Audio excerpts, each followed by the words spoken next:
What's the meaning of canvas?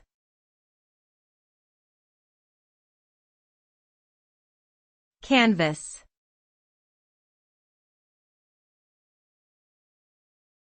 Canvas.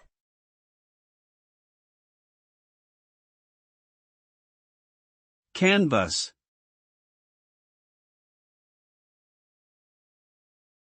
Canvas.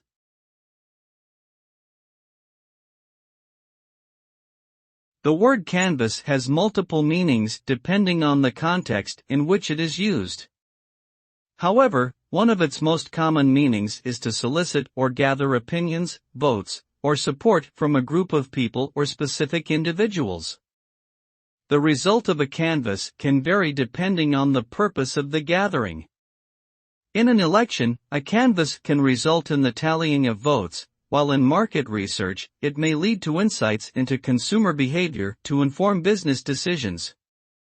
Ultimately, the outcome of a canvass aims to provide valuable information or support for the person or entity conducting it.